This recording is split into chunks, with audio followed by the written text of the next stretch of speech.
चलो देखो बेटा, चैप्टर का जो ये टॉपिक है इसमें आपका हार्मोनल पार्ट हम लोग पढ़ चुके हैं। ठीक है, चलो आगे आ जाओ।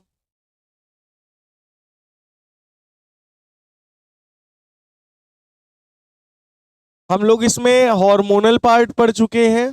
ठीक है, न्यूरॉन पढ़ चुके हैं, नर्वस सिस्टम के बारे में पढ़ चुके हैं, स्पाइनल कॉर्ड के बारे में पढ़ चुके हैं, ब्रेन के बारे में पढ़ चुके हैं।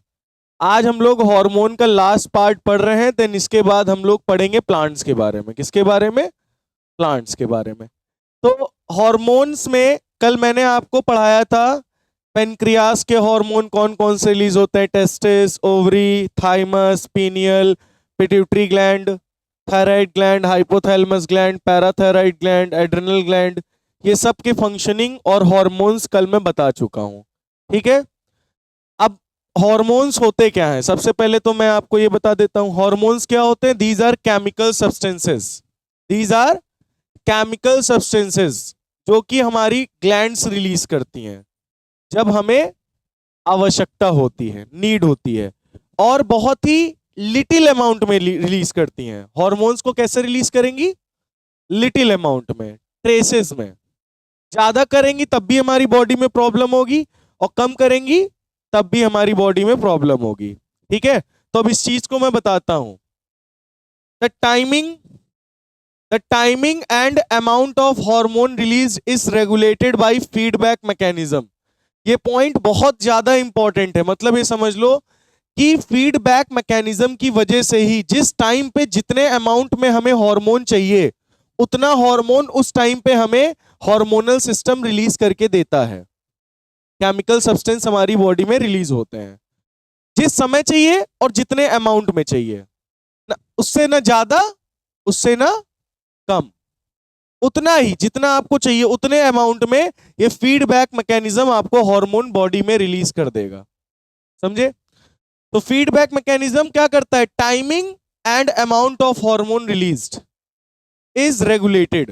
जो टाइमिंग होती है हार्मोन को रिलीज करने की और कितने अमाउंट में रिलीज करना है, ये दोनों चीजें कौन कंट्रोल करता है, कौन रेगुलेट करता है? Feedback mechanism. कौन रेगुलेट करता है बेटा? Feedback mechanism. जैसे फॉर एग्जाम्पल, एक एग्जाम्पल देते हैं, इससे आपको और अच्छे समझ में आएगा। ठीक है, जैसे मान लो हमारी बॉडी में कोई किसके शुगर है, डायबिटीज होती ना किसी किसी के, उसकी बॉडी में ग्लूकोज लेवल बढ़ गया है। उसकी बॉडी में ब्लड में क्या बढ़ गया है? ग्लूकोज लेवल इंक्रीज हो गया है। तो अब ग्लूकोज लेवल को कम करना पड़ेगा। क्या करना पड़ेगा? ग्लूकोज लेवल को कम करना पड़ेगा। तो उसको कम करने के लिए जो हमारा पेनक्रियाज है, हमारा स्टमक के नीचे जो पेनक्रियाज है, वो सिक्रीट करेगा इंसुलिन। क्या? और कब रिलीज करेगा? जब हमारे ब्लड में ग्लूकोज का लेवल बढ़ेगा। तो उसी समय हमारा पेनक्रियाज लिटिल अमाउंट में, भारी मात्रा में नहीं, लिटिल अमाउंट में क्या रिलीज करेगा? इंसुलिन। क्या रिलीज करेगा? Insulin hormone. और इंसुलिन हार्मोन क्या करेगा? ग्लूकोज के लेवल को डिक्रीज कर देगा। तो जो हमारा ग्लूकोज का लेवल बढ़ा होगा वो क्या हो जाएगा? डिक्रीज हो जाएगा। बोलो ये वाला पॉइंट कितने बच्चों को समझ में आ गया है? क्लियर हो गया या नहीं? आ गया समझ में? अब क्लियर हुआ फीडबैक मैकेनिज्म क्या रेगुलेट करता है? Timing and amount of hormone. मतलब किस समय कितना हार्मोन रिलीज करना है, ये कौन रेगुलेट करता है? Feedback mechanism. कौन? Feedback mechanism. जैसे अभी बताया ना, हमारे अंदर ग्लूकोज लेवल जैसे ही बढ़ता है तो पेनक्रियास क्या करता है? इंसुलिन हार्मोन रिलीज कर देता है। तो वो ग्लूकोज लेवल को क्या कर देता है? डाउन, मेंटेन कर देता है। Insulin reduces the glucose level. Insulin क्या कर देगा? ग्लूकोज लेवल को रिड्यूस कर देगा। तो कब और कितना हार्मोन रिलीज करना है हमारी बॉडी में, वो कौन डिसाइड करता है? Feedback mechanism.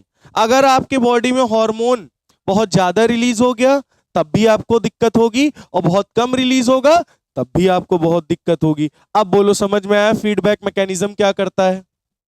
अब जैसे मम्मी है, खाना बना तो देती है ढेर सारा, लेकिन तुम्हें कब देना है और कितना देना है वो डिसाइड करती ना। अब ये थोड़ी ना तुम मांगते चले जाओ, खा देती चली आ रही। दो रोटी दे, अगर डिसाइडेड है तुम्हारा, दो ही रोटी तुमको खाने के देंगी, नहीं तो तुम्हारा डाइजेशन नहीं बिगड़ जाएगा। हमारी मम्मी की तरह होंगी तो फिर बिगड़ जाएगा। हमारी मम्मी दे देती, कहते खाओ, हम मांगते जाते, मम्मी खाती जाती। कभी कभी सब्जी अच्छी बन जाती है तो 8 8 10 10 परेठा गायब, रोटी। समझ में आई बात? फिर अगले दिन संडास में बैठना पड़ता है। तो कहने का मतलब है फीडबैक मैकेनिज्म होना बहुत ज्यादा जरूरी है हर चीज के लिए। मतलब कहते हैं ना, हर एक चीज की लिमिट होती है, लिमिट से ना ज्यादा करें, लिमिट से ना कम करें, मेंटेन रखें बैलेंस को, तभी हमारे लिए अच्छा होता है। जब ज्यादा हार्मोन रिलीज होगा, कम होगा, तब भी दिक्कत। अब दिक्कत कैसे हो सकती है, इसके बारे में हम लोग जानते हैं। ये पीछे वाला नोट हो गया है, नोट कर लीजिए। चलिए चलो देखो बेटा, फीडबैक मैकेनिज्म क्लियर हो गया होगा। अब हम लोग आगे बढ़ते हैं। अब थोड़ा सा उसी को और समझने के लिए हम लोग एक और अनदर एग्जांपल लेते हैं, ठीक है? ये एग्जांपल आपके पेपर के लिए बहुत इंपॉर्टेंट है और ये क्वेश्चन पूछा भी जाता है पेपर में। ये क्वेश्चन आपके पेपर में पूछा जाता है, ठीक है? बोला जा रहा है, why is iodine salt advisable? Doctors और सभी लोग क्यों कहते हैं आयोडाइज सॉल्ट खाओ? बोलो क्यों कहते हैं आयोडाइज सॉल्ट खाने के लिए? तो देखो बेटा, iodine is required by thyroid to make thyroxine hormone. आयोड देखो, थायराइड ग्लैंड होती है हमारे यहाँ पे प्रेजेंट होती है नेक में, ठीक है? तो थायराइड ग्लैंड जो होती है उसको थायरॉक्सिन हार्मोन बनाना होता है। तो उसको थायरॉक्सिन हार्मोन बनाने के लिए थायराइड आयोडीन की जरूरत होती है। किसकी जरूरत होती है? आयोडीन की। ये बात नहीं समझ में आई? क्यों भैया? मैंने क्या बोला कि हमारे बॉडी में, हमारे नेक में एक ग्लैंड होती है, जिस ग्लैंड का नाम क्या है? Thyroid gland. और वो एक हार्मोन बनाता है। क्या रिलीज करता है? हार्मोन। कौन सा हार्मोन बनाता है? और उस हार्मोन को बनाने के लिए हमारी बॉडी में किसकी जरूरत होती है? आयोडीन की। अगर हमारी बॉडी में आयोडीन नहीं होगा तो ये थायराइड ग्लैंड थायरॉक्सिन हार्मोन नहीं बना पाएंगे। थायरॉक्सिन हार्मोन हमारी बॉडी में बनने के लिए क्या चाहिए? आयोडीन। क्या चाहिए? आयोडीन चाहिए। तो अगर सोचो, अगर हमारी बॉडी में आयोडीन ना हो, मेरी बॉडी में आयोडीन ना हो, हमारी बॉडी में का है, दूसरे की बॉडी में ना हो, मतलब कोई एक है जिसकी बॉडी में आयोडीन नहीं है, ठीक है? तो उसकी बॉडी में अगर आयोडीन नहीं होगा तो क्या बताओ, थायरॉक्सिन हार्मोन बनेगा? क्या थायरॉक्सिन हार्मोन बनेगा? नहीं बनेगा। तो थायरॉक्सिन रेगुलेट मेटाबॉलिज्म। अगर थायरॉक्सिन हार्मोन नहीं बनेगा तो क्या होगा? जो थायराइड ग्लैंड है, कौन सी ग्लैंड? थायराइड ग्लैंड, वो फूल जाएगी। और फूलने के बाद गला पूरा फूल जाएगा और कौन सी बीमारी हो जाएगी? गोइटर। नाम तो सुना ही होगा, गोइटर। सुना है कि नहीं सुना? गोइटर, घेंगा। घेंगा सुना है ना? गला पूरा फूल जाता है। क्यों प्राणवी, गला है तुम्हारे पास? हमारे पास तो डबल है। ये देखो नीचे वाला एक गला है। तो थायरॉक्सिन हार्मोन का काम क्या होता है बताओ? थायरॉक्सिन हार्मोन का काम क्या होता है? Metabolism of carbohydrate, protein and fat, इनके मेटाबॉलिज्म को रेगुलेट करना। मतलब हमारे बॉडी में कार्बोहाइड्रेट, फैट एंड प्रोटीन्स को मेंटेन करके रखना। किसका काम है? थायरॉक्सिन का। हाँ, अगर आपके अंदर आयोडीन, मतलब किसी के अंदर आयोडीन की डेफिशिएंसी होती है उसकी डाइट में, अगर वो नमक आयोडाइज सॉल्ट नहीं खा रहा है तो क्या होगा? गोइटर। कौन सी बीमारी हो जाएगी? Where thyroid gland enlarge. आपकी थायराइड ग्लैंड क्या हो जाएगी? मतलब किसी की थायराइड ग्लैंड फूल जाएगी।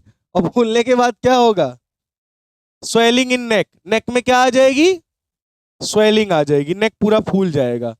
इसको हिंदी में क्या कहते हैं? घेंगा है। क्या कहा था? घेंगा। क्या बोलते हैं? घेंगा। समझ गए? तो इसीलिए डॉक्टर्स हमें कहते हैं घेंगा से बचने के लिए हमें आयोडाइज्ड कॉमन सॉल्ट की जरूरत होती है। किसकी जरूरत होती है?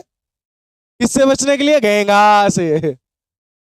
तो आयोडाइज्ड कॉमन सॉल्ट हमें खाना चाहिए जिसमें आयोडीन हो। किससे बचने के लिए टिया? घेंगा। समझ गए ना? तो आयोडीन डेफिशिएंसी हमारी बॉडी में नहीं होनी चाहिए, इसलिए आयोडाइज सॉल्ट खाना चाहिए। कौन सा सॉल्ट? Iodise salt. बात समझ में आ गई है? इसको नोट कर लीजिए। तो आयोडाइज सॉल्ट खाना, नहीं तो घेंगा हो जाएगा। तो अब हम लोग आगे पढ़ने जा रिया है कोऑर्डिनेशन इन प्लांट्स। अब कंट्रोल तो है नहीं इनके अंदर। प्लांट्स में कंट्रोल होता है क्या? प्लांट्स अपने आप को कंट्रोल कर सकते हैं? कह दे प्लांट अपना पत्ता इधर दिखा, तो झुका लेगा? नहीं झुकाएगा ना। लेकिन कोऑर्डिनेशन होता है प्लांट्स में। क्या होता है? कोऑर्डिनेशन। तो यहां पे ध्यान से सुनिएगा। हो सकता है किसी की बुक में ट्रॉपिक मूवमेंट दिया गया हो, किसी की बुक में ना दिया गया हो, तो पढ़ लो फिलहाल, बाकी बाद में देखा जाएगा।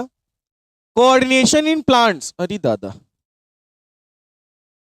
क्या पढ़ने जा रहे हैं हम लोग?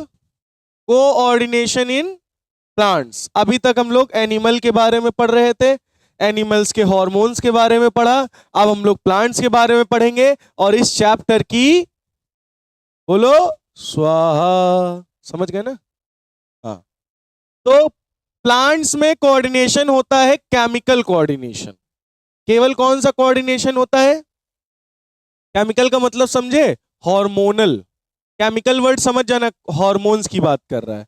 प्लांट्स में भी हार्मोन्स होते हैं। प्लांट्स में नर्वस सिस्टम नहीं होता, उसमें कौन सा सिस्टम होता है? Hormonal system. उसमें केमिकल्स रिलीज होते हैं। क्या रिलीज होते हैं? केमिकल्स। तो इसमें केमिकल कोऑर्डिनेशन होता है। प्लांट्स में कौन सा कोऑर्डिनेशन होता है? तुम कहेगा कौन सा होता है? Chemical coordination. ये बात को ध्यान रखना। अच्छा, प्लांट्स को, रुक जाओ अभी, मैं अभी पॉज करता हूं। ये बताओ, हमारे बॉडी में ब्रेन की जरूरत होती है ना? क्या प्लांट्स में ब्रेन होता है? आरुष भी एक प्लांट जैसा ही है, ब्रेन नहीं है। समझ में आई बात? तो no brain like structure in plants. Plants में कोई भी ब्रेन लाइक स्ट्रक्चर नहीं होता। अब कह दो ब्रेन के होवत तो है, दिमाग होवत है प्लांट के, बताओ कहां होवत है? होता है प्लांट के दिमाग? ब्रेन देखा है उसके? सपने में? हाँ देखा है सपने में। सपने तो हम भी देखते हैं, सपना का सपना देखते हैं, क्योंकि सपना इज माई पड़ोसन। चलो अच्छा। तो प्लांट में कोई भी ब्रेन लाइक स्ट्रक्चर नहीं होता। To adapt themselves according to change in surrounding. अच्छा, ब्रेन की वजह से ही तो हम सराउंडिंग के अकॉर्डिंग अडाप्ट कर पाते हैं एनवायरनमेंट को। तो प्लांट थोड़ी ना अडाप्ट कर सकते हैं, उनमें कोई ब्रेन है? ए भैया, उनके मुंह का ना मारो ना, सब हार्ट वार्ट बाहर निकल आई। तुम्हारा मुंह का थाइनॉस से कम नहीं ना? हाँ। नहीं ना, तुम लेट आए हो ना। नहीं तो अभी मारेंगे हम। पढ़ लो पहले। चलो देखो बेटा, तो प्लांट में कोई भी ब्रेन जैसा स्ट्रक्चर नहीं होता कि वो सराउंडिंग के अकॉर्डिंग अडाप्टेशन कर सकें। अडाप्टेशन कर सकें। जैसे कि ठंडी आती तो हम ब्रेन, अपने ब्रेन की वजह से ही तो अडाप्ट कर पाते हैं। ठंडी आती है तो वूलन कपड़े पहनते हैं, गर्मी आती है तो कॉटन के कपड़े पहनते हैं, है ना? गर्मी में तो वूलन के नहीं पहनते हो। अब जिनके पास ब्रेन नहीं होता वो लोग पहन लेते हैं। समझ में आई बस? तो growth is controlled by growth hormone. तो इनकी ग्रोथ कैसे कंट्रोल्ड होती है? ग्रोथ हार्मोन की वजह से। हार्मोन क्या है? केमिकल सब्सटेंसेस, जो कि कहां रिलीज होते हैं? प्लांट्स में रिलीज होते हैं। अब कहां कौन रिलीज करता है वो मैं अभी आपको बताऊंगा, ठीक है? तो प्लांट्स के मूवमेंट दो तरीके के होते हैं। प्लांट्स दो तरीके से मूवमेंट करते हैं। पहला मूवमेंट ट्रॉपिक मूवमेंट, दूसरा है नेस्टिक मूवमेंट। क्या बोला? Tropic movement, nastic movement.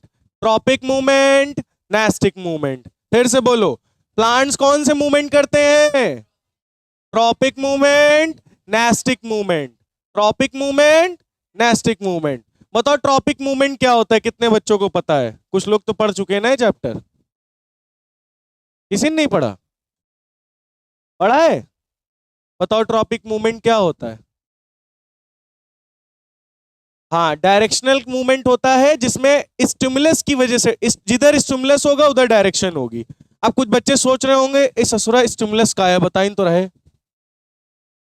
पूछो, स्टिमुलस क्या होता है जिसकी वजह से हम रिस्पॉन्स करते हैं? रिस्पॉन्स किया ना इन्होंने, इसकी वजह से, मुके की वजह से, तो ये क्या है? स्टिमुलस। अब ये लाइट आंखों में पड़ेगी तो आंखें इसे बंद करोगे ना, तो लाइट क्या है? स्टिमुलस। हम बोल रहे हैं कि तुम गर्दन हिलाओ, वह देखो हिलाइस ना, तो इसका मतलब वॉइस क्या है, आवाज क्या है? स्टिमुलस। बात समझ में आई? इसी तरह से सनफ्लावर देखा है, सूरजमुखी, तो सूरजमुखी का मुंह किधर रहता है? जिधर सूरज रहता है। क्यों? सूरज उसका पड़ोसी है, वो जिधर जाएगा उधर वो जाएगा।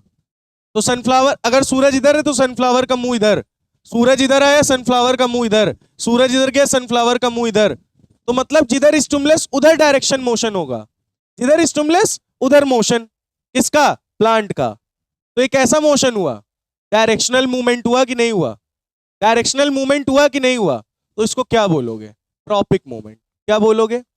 अच्छा ये बताओ, नीचे जड़ें हैं, अब नीचे पानी नहीं है कहीं, पानी उधर साइड है, तो जड़ें अपने आप मुड़ जाएंगी कि नहीं उधर पानी की तरफ? तो स्टिमुलस किधर है? उधर। और मूवमेंट भी किधर हुआ? जिधर स्टिमुलस उधर मूवमेंट। तो वो कौन सा मूवमेंट? Tropic movement. और नेस्टिक मूवमेंट, किधर से भी स्टिमुलस मिले, नॉन डायरेक्शनल, किधर से भी स्टिमुलस मिले मूवमेंट हो जाएगा। जैसे टच मी नॉट प्लांट, छुई मुई का पेड़ देखा है, उसको चाहे इधर से टच करो, इधर से टच करो, इधर से टच करो, इधर से टच करो, कहीं से भी टच करो, वो अपने आप जूम बंद। देखा है कि नहीं देखा? मून फ्लावर देखा है? मून फ्लावर,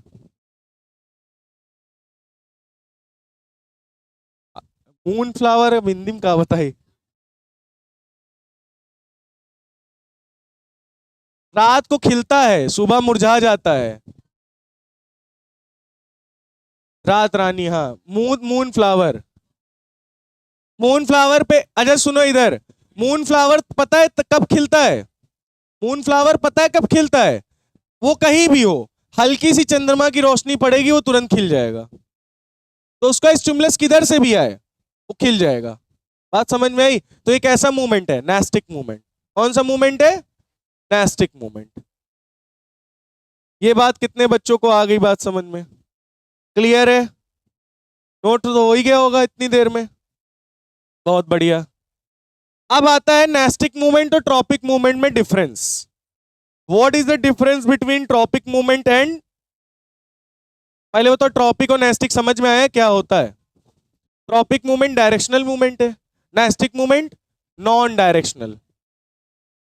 अच्छा, नेस्टिक मूवमेंट ग्रोथ इंडिपेंडेंट होती है, नेस्टिक मूवमेंट में ग्रोथ इंडिपेंडेंट होती है। ट्रॉपिक मूवमेंट में ग्रोथ डिपेंडेंट होती। किस पे डिपेंडेंट होती? स्टिमुलस पे, जिधर स्टिमुलस उधर साइड ग्रोथ। और नेस्टिक मूवमेंट में कहीं से भी स्टिमुलस मिले वो ग्रोथ उसकी हो जाएगी। क्या हो जाएगी? ग्रोथ हो जाएगी।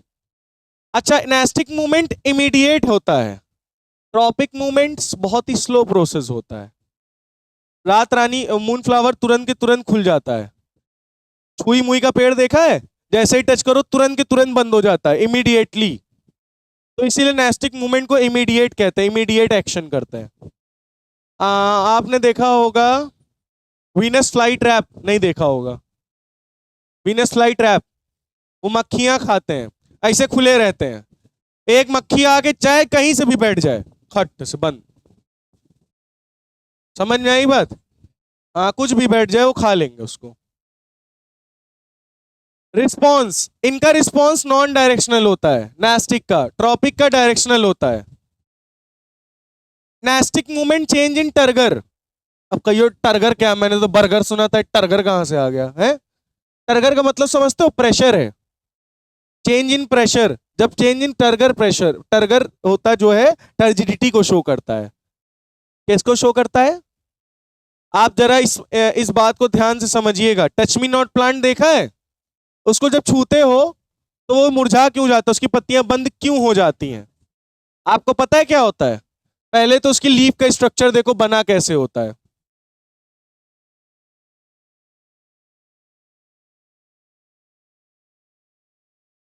ये स्ट्रक्चर है, ये एक पत्ती है जो एकदम छोटी सी होती है, छुई मुई के पेड़ की, मिमोसा प्यूडिका कहते हैं।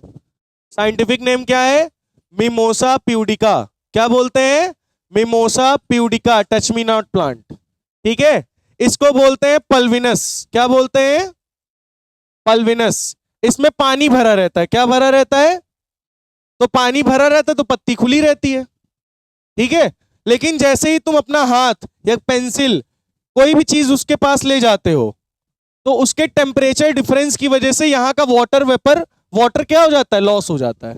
यहां से वाटर टर्गर, यहाँ टर्जिडिटी है। क्या है? टर्गर है, टर्जिडिटी है। पानी भरा है, ठोस है, तो पत्ती क्या रहेगी? खुली रहेगी। पत्ती क्या रहेगी?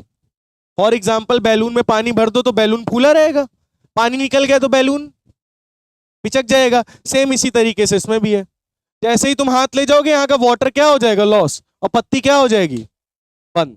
बात समझ में आई? तो पल्विनस में पानी भरने की वजह से ही पत्तियां खुलती और बंद होती हैं। बात समझ में आई? क्लियर हो गया? बहुत बढ़िया। तो ट्रॉपिक मूवमेंट किसकी वजह से होता है? सेल डिवीजन की वजह से। सेल डिवीजन मतलब इसमें सेल, एक सेल दो सेल में बनते हैं, दो से चार बनते हैं, चार से आठ बनते हैं, आठ से 16 बनते हैं, 16 से 32, 32 से 64 एंड सो ऑन, ये चलता रहता है। बात समझ में आई? अब सोचो इधर साइड खूब सारे सेल बढ़ रहे हैं और इधर साइड कोई सेल नहीं बढ़ रहा, तो इधर का साइड उठता जाएगा, उठता जाएगा, उठता जाएगा, और देखो बेंड हो गया कि नहीं? पुष्पराज बन गया झुक गया साला बात समझ में आई कि नहीं आई? नहीं समझ में आई? इसी तरह प्लांट्स भी बेंड होते हैं।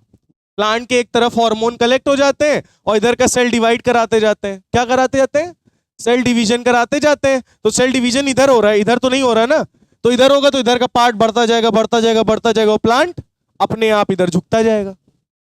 बात समझ में आई कि नहीं?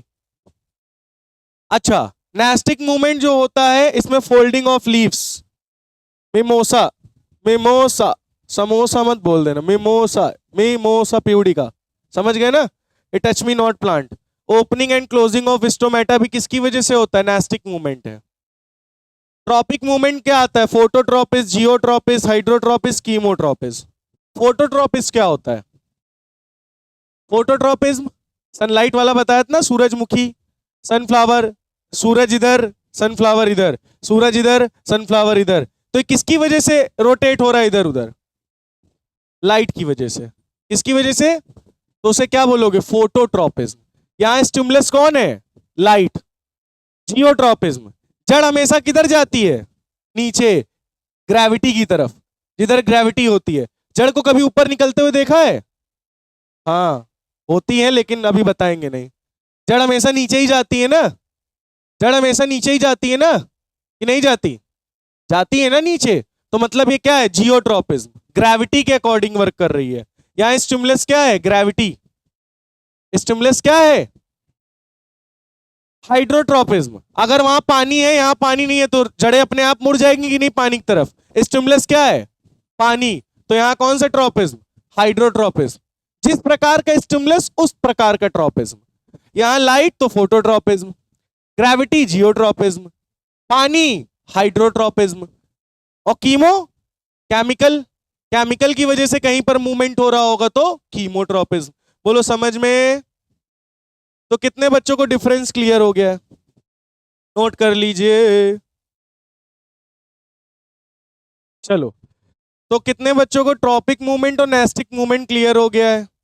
ट्रॉपिक मूवमेंट स्लो मूवमेंट होता है, नेस्टिक मूवमेंट इमीडिएट मूवमेंट होता है। ठीक है, चलिए इसको थोड़ा सा और अच्छे से समझते हैं हम लोग। Response of an organism in the direction of stimuli.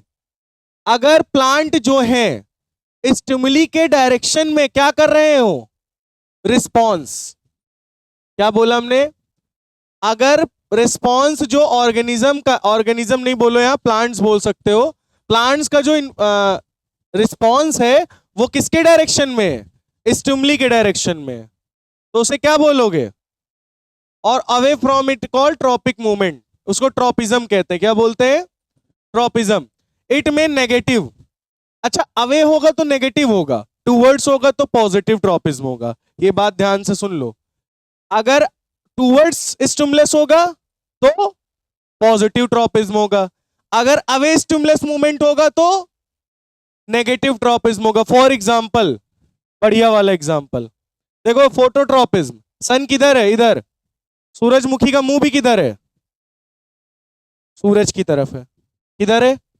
सूरज की तरफ है। तो उसको क्या बोलेंगे? Stem tip grows in the direction of light. तो ये पॉजिटिव फोटोट्रॉपिज्म है। क्या है? स्टेम, लीव्स, ये सब किधर ग्रो हो रही? जिधर साइड लाइट मिलती है उधर साइड ग्रो करती है ना। जिधर साइड लाइट मिलेगी उधर ग्रो करेंगे, यानी ये पॉजिटिव फोटोट्रॉपिज्म है। अच्छा यहां बताओ, रिस्पॉन्स ऑफ ऑर्गेनिज्म। यहां देखो ये कैसा ट्रॉपिज्म है? पॉजिटिव जियोट्रॉपिज्म है। ग्रेविटी किधर होती है? तो जड़ अपने आप नीचे की तरफ चली जाएगी, है ना। लेकिन ये देखो ग्रेविटी के अगेंस्ट काम कर रही है।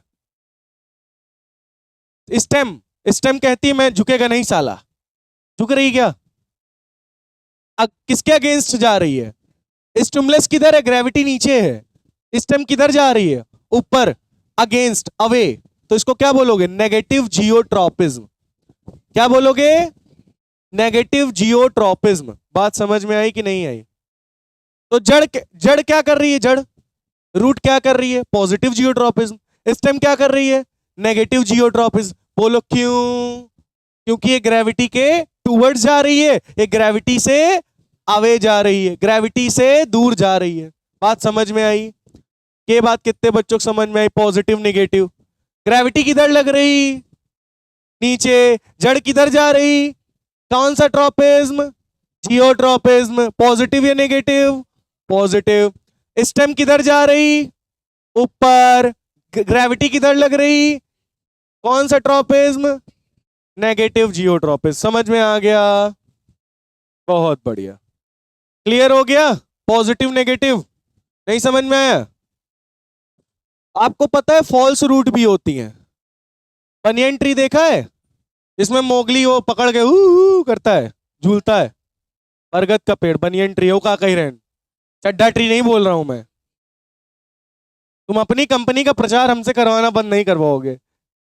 हम कोई भी चड्डा ट्री नहीं बोल रहा, मैं बनियन ट्री बोल रहा है। कंपनी बंद। पहले चलाते थे ना। तो बनियन ट्री में तुमने देखा होगा, तो उसमें जड़ें निकली रहती है ना, वो एडवेंटिशियस रूट्स हैं, वो भी जड़ें हैं। क्या है वो? जड़ें हैं जो कि स्टेम से निकल रही। जो रूट्स स्टेम से निकलती हैं उन्हें क्या बोलते हैं? Adventitious roots. क्या बोलते हैं? एक इसी तरह का पेड़ है, उसकी पत्ती आती, ब्रायोफाइलम का नाम सुना होगा। ब्रायोफाइलम लीफ सुना है? नहीं सुना? वेजिटेटिव प्रोपगेशन में भी पढ़ाएंगे। उसके मार्जिन पर छोटे छोटे बड निकलते हैं, कली, और वो नीचे गिर जाते हैं और नए पौधे बना देता है। मतलब बड बनते हैं उसके लीफ पे। अभी आगे पढ़ाएंगे। ये क्लियर हो गया या नहीं? हो गया? जल्दी करो नोट। तो इसमें आप लोग देख लो बेटा, अगर इसमें कोई भी पॉइंट आपको लगता है कि नहीं समझ में आया, वो तुरंत पूछ लीजिए। ये और ये 4 पॉइंट हमने बताए, चारों पूछ लीजिए जो भी ना आया हो आपको। चलो भैया, ट्रॉपिक मूवमेंट क्लियर है? आगे बढ़ते हैं हम लोग। नेक्स्ट आता है ट्रॉपिक मूवमेंट में कीमोट्रॉपिज्म। अभी आपने वर्ड सुना होगा ना, कीमो। क्यों भैया? कीमोट्रॉपिज्म पता है क्या होता है? ये किसकी वजह से रिस्पॉन्स करता है? केमिकल्स की वजह से। किसकी वजह से रिस्पॉन्स करता है? जरा थोड़ा सा पीछे जाओ। ये रिस्पॉन्स किसकी वजह से था? लाइट की वजह से, तो ये फोटोट्रॉपिज्म। ये रिस्पॉन्स किसकी वजह से था? तो ये कौन सा ट्रॉपिज्म? जियोट्रॉपिज्म। ये रिस्पॉन्स किसकी वजह से? कहां देख लियो केमिकल कि पढ़े हो? बेटा आपको पता है, ध्यान से सुनना। टुंडे कबाबी गए हो? नोचे हो कभी? मीट, टुकड़ा, टुंडे कबाबी नहीं गए कभी? घेंगा खाओ, घेंगा।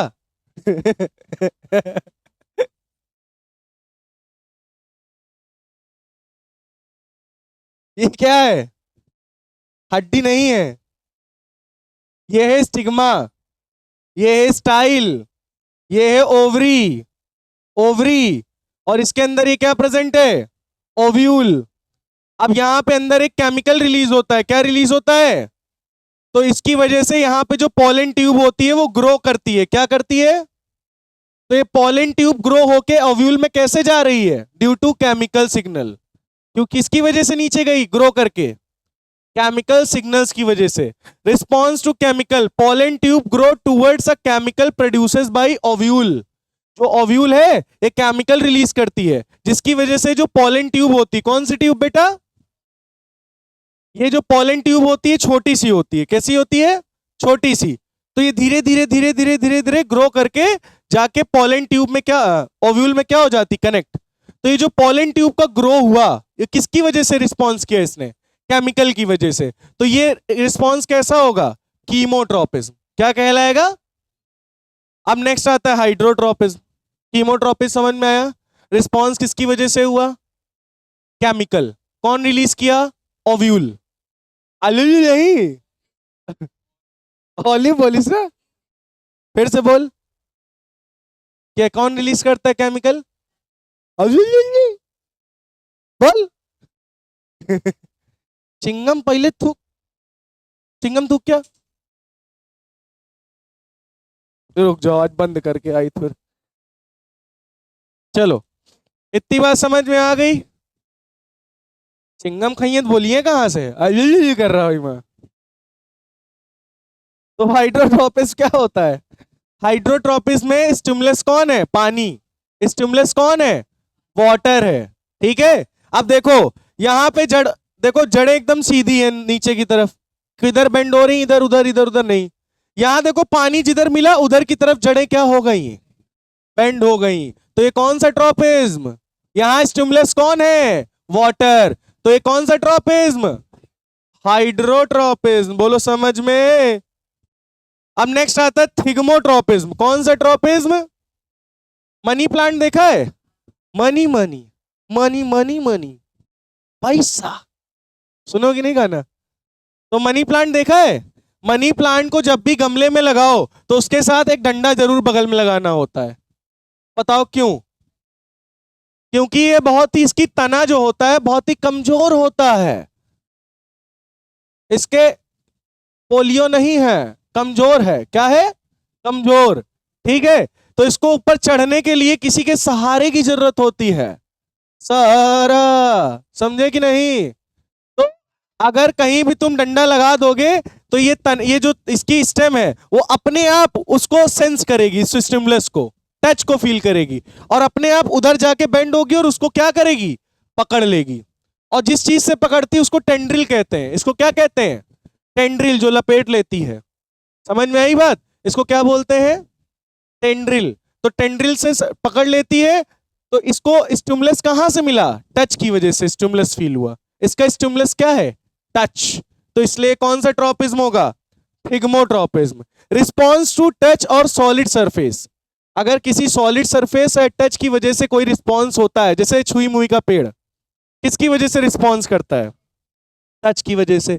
मनी प्लांट किसकी वजह से रिस्पॉन्स कर रहा, सॉलिड सरफेस की वजह से। तो ये कौन सा ट्रोपिज्म होगा, थिग्मोट्रोपिज्म। लेकिन मनी प्लांट वाला लेंगे, उस वो वाला मत लेना, टच मी नॉट वाला, क्योंकि वो नेस्टिक मूवमेंट है, समझे। Tendrils and other climbers are positively thigmotropism, क्या होते हैं, पॉजिटिवली थिग्मोट्रोपिज्म। तुमने लौकी देखी, लौकी वो देखा है, तो लौकी क्या होती है, पैरा इरब देखो गांव, पैरा इरब पकड़ लेती है और पैरा चढ़ जाती है, और पैरे पे होती है लौकी एकदम ऊपर। लेकिन वाटरमेलन देखा होगा, रेंगा करते हैं पूरे जमीन पे, छोटे छोटे बड़े बड़े, समझ में आई बात। तो ये कौन सा ट्रोपिज्म है, यहाँ स्टिमुलस क्या है, टच या फिर सॉलिड सरफेस। लास्ट टॉपिक आता है इस चैप्टर का, देन चैप्टर हो गया खत्म। प्लांट हॉर्मोन्स, प्लांट के अंदर भी क्या रिलीज होते हैं, प्लांट के अंदर क्या रिलीज होते हैं, हॉर्मोन्स, ठीक है। तो उन्हें हम, प्लांट जो हार्मोन रिलीज करते हैं उन्हें हम लोग फाइथन, फिर से बोल, फाइटो हार्मोन, कौन से हार्मोन, फाइटो हार्मोन। जो कि प्लांट्स को कंट्रोल एंड कोऑर्डिनेशन करने में हेल्प करते हैं, प्लांट्स को कंट्रोल एंड कोऑर्डिनेशन करने में हेल्प करते हैं। कौन से हार्मोन? फाइटो हार्मोन, जो कि प्रेजेंट होते हैं बहुत ही स्मॉल क्वांटिटी में। कैसे प्रेजेंट होते हैं? Little quantity, little little. कैसे प्रेजेंट होते हैं? Little little. Produce in any part of the plant, plant के किसी भी पार्ट में बनते हैं और ट्रांसमिट कर दिए जाते हैं by the process of diffusion. अब कितने बच्चों को डिफ्यूजन पता है क्या होता है? डिफ्यूजन में दिखाऊं? देखो यहां पे हम ये perfume spray, room freshener spray करेंगे, ठीक है? तो यहां पे किस कंसंट्रेशन में? हाई। अभी थोड़ी देर में पूरे कमरे में फैल जाएगा, तो वो क्या है? हाई कंसंट्रेशन से किधर फैला? लो। इसको क्या कहते हैं? डिफ्यूजन। क्या बोलते हैं? द मूवमेंट ऑफ मॉलिक्यूल्स या particles from the region of their higher concentration to the region of their lower concentration. समझ में आई बात? तो इसको क्या बोलते हैं? डिफ्यूजन। क्या बोलते हैं? तो प्लांट हार्मोन्स हमारे पास दो तरीके के होते हैं। एक होते हैं जो ग्रोथ को प्रमोट करते हैं, प्लांट की ग्रोथ को बढ़ाते हैं, और एक होते हैं प्लांट की ग्रोथ को रोकते हैं। जैसे होते नहीं हम लोग की लाइफ में भी दो तरीके के लोग, एक लोग हम लोग को सपोर्ट करते हैं कि आगे बढ़ो, और एक लोग हम लोग को घसीटते हैं, नहीं तुम्हें आगे नहीं बढ़ने दूंगा। होते हैं ना दो तरीके के लोग, दो मुहैया साहब। तो उसी तरीके ग्रोथ प्रमोटर और ग्रोथ इनहिबिटर। इनहिबिटर मतलब जो ग्रोथ को रोकते हैं। क्या करते हैं? तो ग्रोथ को प्रमोट कौन से हार्मोन करते हैं? Auxin, cytokinin, gibberellin. Auxin, cytokinin, gibberellin. कौन कौन से? Auxin, cytokinin, gibberellin. ये ग्रोथ प्रमोटर हार्मोन है। कौन से हार्मोन है? Growth promoter hormone. मेरे साथ बोलो, auxin, cytokinin, gibberellin. Auxin, cytokinin, gibberellin. फिर से बोलो, ऑक्सिन, साइटोकाइनिन, जिबरेलिन। तुम गिबराउला हो? गुबराइला जानत कि नहीं? नहीं जानते? कौन कोई जानता है गुबराइला क्या होता है?